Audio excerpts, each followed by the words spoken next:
Bonjour, bienvenue dans cette vidéo concernant l'utilisation du logiciel Athletics Manager. Alors nous allons voir maintenant comment ajouter des athlètes dans une épreuve. Donc ici par exemple le 60 mètres Benjamin homme. Et nous allons également voir comment composer les séries ou les groupes automatiquement en fonction des paramètres de répartition qu'on avait définis précédemment. Donc, pour ouvrir une épreuve, comme je viens de le faire et l'afficher dans la zone ici d'édition, je double-clique simplement dessus et vous voyez que mon 60 mètres, mon épreuve de 60 mètres Benjamin Homme s'est affichée. Je peux ouvrir plusieurs épreuves simultanément. Par exemple, ici je veux aussi ouvrir le saut en longueur. Je vais double-cliquer et mon saut en longueur apparaît dans un nouvel onglet, donc je peux facilement naviguer entre les deux. Alors attention à ne pas ouvrir trop d'épreuves à la fois parce que sinon vous vous y perdez aussi. Donc 60 mètres Benjamin homme. Alors je vérifie que ma méthode de recherche est bien par numéro de dossard. Je pourrais aussi faire par numéro d'affiliation, mais il faut les connaître, c'est pas là-dessus en général qu'on recherche, ou nom virgule prénom.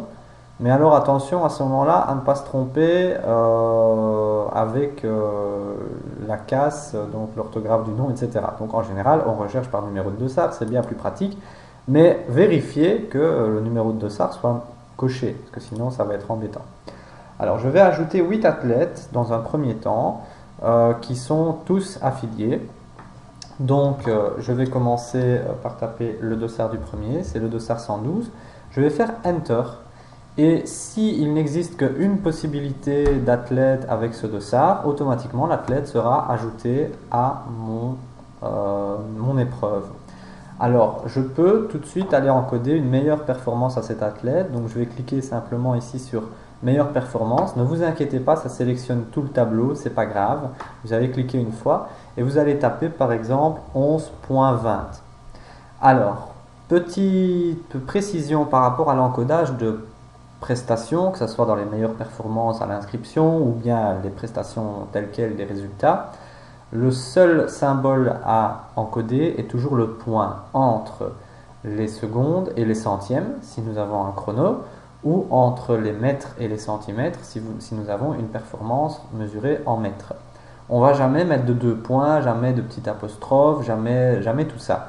Donc simplement vous tapez tous les chiffres à la suite et quand vous arrivez au centième ou au centimètre, vous mettez point vos centièmes, point vos centimètres. Et automatiquement, AM va recalculer le format correct. Admettons ici qu'on était sur un 800, okay, et que je voulais mettre une 58,81 par exemple. Eh bien, j'aurais tapé une 58. Vous voyez que les deux points se sont déjà mis tout seuls. Point 81. Et c'est le seul symbole que j'ai encodé, c'est le point.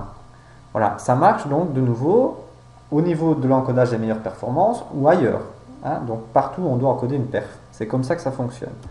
Donc, je vais remettre quand même ici le 11.21. C'était pas ça que j'avais mis, mais c'est pas grave, je ne sais plus. Et puis je valide par Enter, toujours très important. Hein, touche de validation Enter. Et puis je vais encoder l'athlète suivant. Donc ici le dossard 509 Enter. Il n'y a pas de meilleure prestation, on va dire. Le 738 Enter. Ah, là j'ai plusieurs athlètes.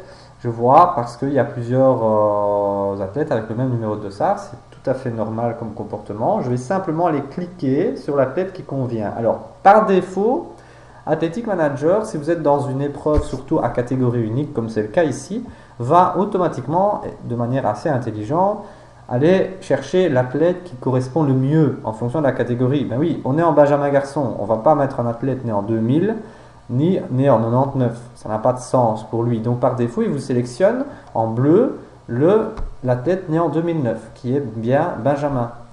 Alors, on va même pas avoir besoin, dans ce cas-là, si c'est le bon athlète qui est déjà sélectionné, on va même pas avoir besoin d'aller recliquer dessus. On va refaire une deuxième fois la touche Enter. Et voilà, l'athlète est ajouté. Alors là, je vais lui mettre une meilleure prestation, par exemple 11.22. Je fais exprès de mettre des meilleures performances qui sont très proches. On verra après à la répartition des séries pour vous illustrer comment ça fonctionne. Alors je continue. Donc j'ai le dossard 167. Lui, ça va être 11.23. J'ai le dossard 507. Lui, ça va être 11.24. J'ai le dossard 75, donc lui ça va être 11,25. J'ai le dossard 262, il n'y aura pas de meilleur perf. J'ai le dossard 388, ça sera 11,26. Et puis il me reste un dossard qui est un dossard 9901. Alors, je vais taper 9901 et Enter. Qu'est-ce qui va se passer? Ah oui, je me retrouve déjà dedans parce que j'avais fait des essais avant. Qu'est-ce qui va se passer? Normalement, je ne me retrouve pas dedans. Donc on va dire que c'est pas le 9901 mais le 9950 par exemple. Et là voilà, c'est rouge, il ne trouve pas d'athlète parce que il n'existe pas encore. Alors comment je fais? Je vais tout simplement aller cliquer sur le petit bonhomme ici. On me demande de vérifier la liste des athlètes pour être sûr avant de créer un nouvel athlète. Si je sais que c'est un dossard 99 quelque chose, c'est que forcément c'est un nouvel athlète, donc je clique sur Yes. On peut également ajouter un athlète si on ne le trouve pas dans la base de données, mais c'est pour ça qu'il y a ce message en fait. Cherchez bien dans la base de données. On verra dans un autre tutoriel comment bien chercher un athlète dans la base de données si jamais on ne le trouvait pas ici à l'inscription. Alors je vous conseille de tout noter en majuscule, c'est beaucoup plus propre, donc vous bloquez votre majuscule et c'est bon. Attention, on a prénom, autre prénom et puis nom. Donc dans autre prénom on met rien, mais il faut faire gaffe. Donc, admettons que l'athlète ça soit Jean Dupont, très original, et avec un T encore. Je tape Jean Dupont dans nom, homme. J'utilise ma touche de tabulation, donc au-dessus du verrouillage majuscule, vous avez une touche avec une flèche vers la gauche, une flèche vers la droite, c'est ce qu'on appelle la tabulation, ça permet d'aller d'un champ à l'autre, donc d'une case à l'autre, ici vous voyez, très facilement. Homme, Belgium ça reste, alors sa date de naissance, je vais laisser 0101, parce que voilà, et je vais dire qu'il est né en 99, donc 1999. Alors attention, je vais devoir rajouter une affiliation. Donc je vais cliquer sur le plus comme je viens de le faire, il y a les deux parenthèses. Je sais bien que c'est bizarre, mais c'est comme ça, c'est le principe. En fait, il faut quand même affilier l'athlète et dire qu'il n'est pas affilié. C'est le principe. Donc vous ne modifiez pas les dates de début et de fin, vous mettez que c'est la Ligue belge francophone athlétisme, et je vois que ce qu'on avait essayé au tutoriel de paramétrage des épreuves ne fonctionne en fait pas apparemment, mais bon. Donc d'avoir une équipe par défaut qui serait NA, ou un club plutôt, bon c'est pas grave, vous ouvrez la liste et vous tapez NA et vous allez retrouver le NA ici au milieu. Toujours bien mettre NA pour un athlète 99 quelque chose, parce qu'il n'est pas censé être affilié, vous ne pouvez pas lui attribuer un club, même si sur le carton ou ailleurs on met moi je suis de tel club, non, si on n'est pas affilié, on n'est pas de tel club, donc on met NA, c'est important.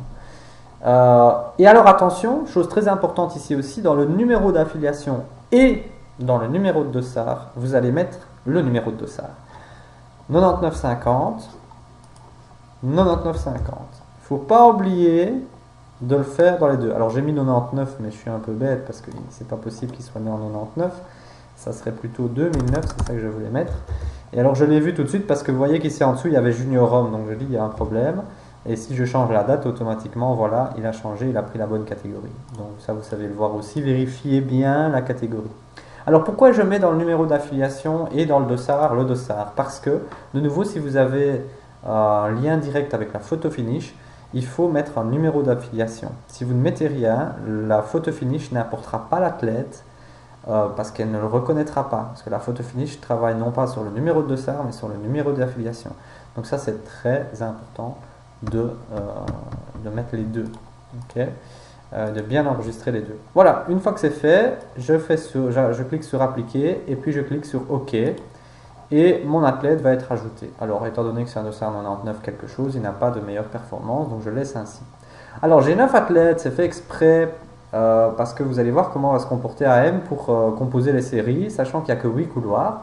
Il va le faire, vous allez voir, de manière très intelligente. Alors comment est-ce qu'on compose les séries? Une fois qu'on a fini d'encoder, alors je vous rappelle, soyez strict s'il vous plaît avec les athlètes et les parents. Il faut être à un moment donné, il faut être un peu strict. À 30 minutes avant le début d'une épreuve, on n'accepte plus les nouvelles inscriptions. Alors moi, ce que je fais souvent sur les meetings, c'est que j'annonce 30 minutes Et ma marge de souplesse, c'est jusqu'à 20 minutes avant, si je suis à l'aise avec le logiciel et s'il n'y a pas trop de monde.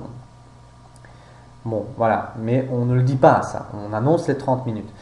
Parce que si vous ne faites pas ça, vous allez avoir toujours des gens en dernière minute, c'est ingérable, c'est pas comme ça qu'on gère un meeting et il faut que les gens apprennent ça et il faut que dans les clubs on fasse passer la bonne information.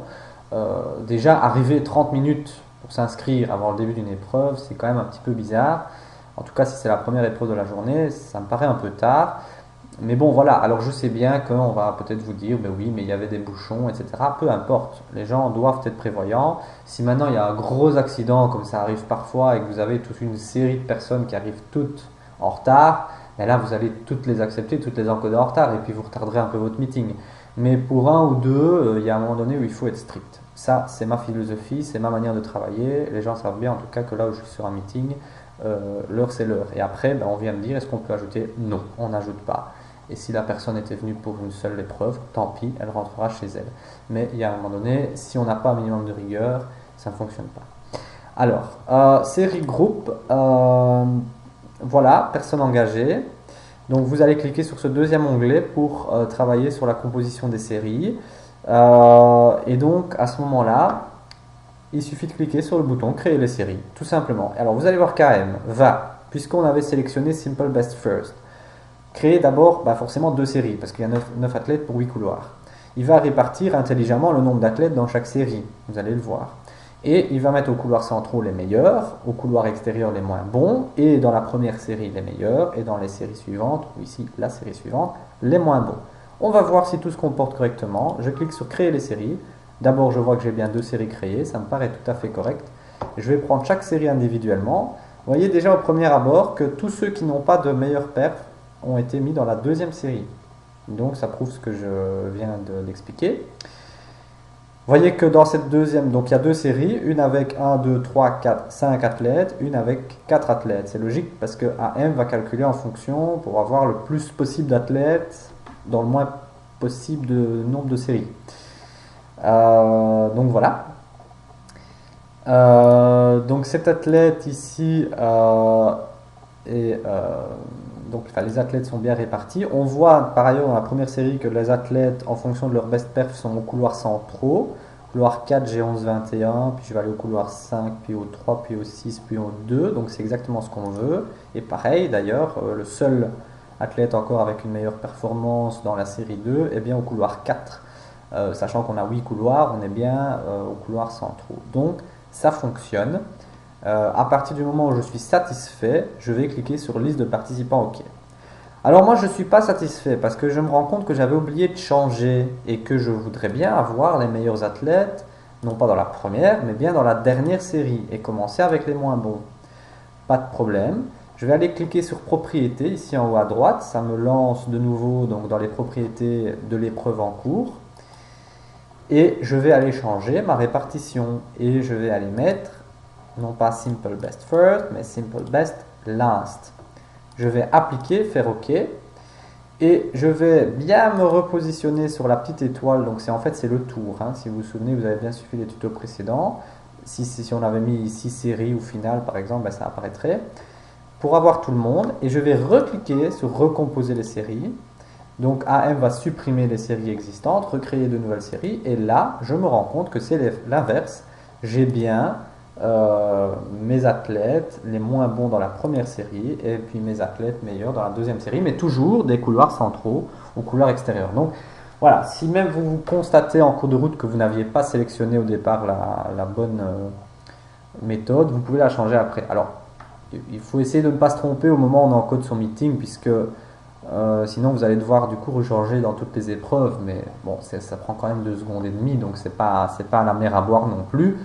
Mais il ne faut pas oublier, quoi, hein, dans le stress et parfois, voilà. Mais ça, de nouveau, c'est un peu de rigueur quand même. Voilà, maintenant je suis satisfait, mes séries sont bonnes, je vais surtout ne pas oublier de cliquer sur liste de participants OK. Encore une fois, c'est très important si vous avez un lien avec le MacFinish, parce que tant que vous n'avez pas cliqué sur ce bouton, normalement, si l'opérateur PhotoFinish après la course il va faire l'import automatiquement, hein, il y a une petite boîte de dialogue qui va dire voilà à quelle épreuve correspond cette PhotoFinish, il ne verra pas l'épreuve. tout simplement.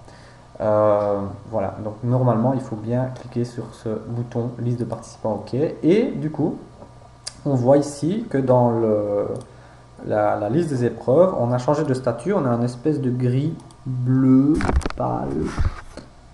Voilà, c'est difficile à dire.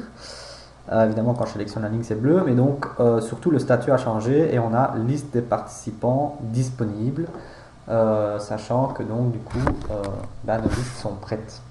Donc ça nous permet de savoir aussi ce qu'on a fait. Je vous conseille tout de suite, dans la foulée, de cliquer sur imprimer. Et là, vous choisissez, vous laissez normalement le template par défaut. Vous choisissez là où les imprimantes.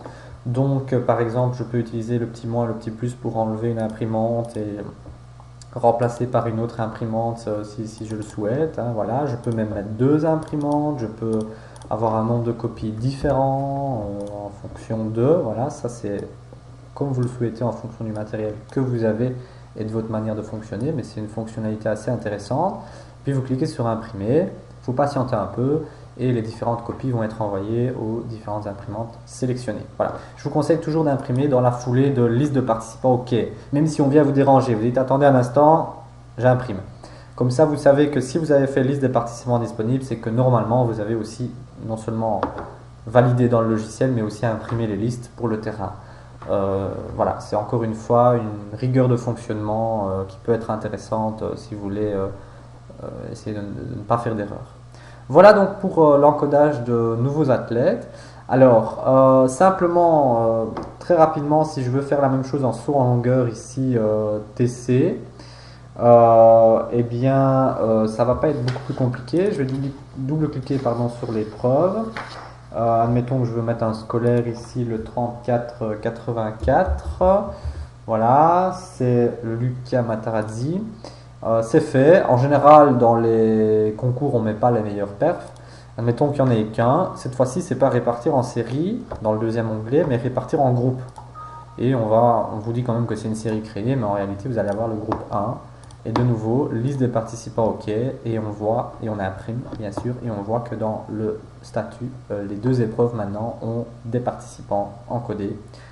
Et il n'y a plus qu'à attendre le retour de la feuille pour encoder les résultats. Et ça, c'est l'objet de la vidéo suivante.